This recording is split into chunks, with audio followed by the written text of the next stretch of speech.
Magsitayo po ang lahat.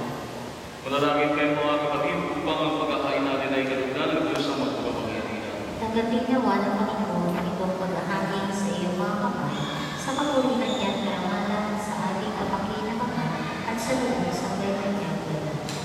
Ama naming lumikha sa aming pagkakain ngayon para kay Laura, ang aming iniluluhog na kanya namang magkaharap sa paghuhukom ng iyong pamamagitan na siyang lilinis ng may habang pagundangan sa pananalig na matapat sa kanyang mapagmalasakit na magliligtas bilang aming tagapamagitan kasama ng Espiritu Santo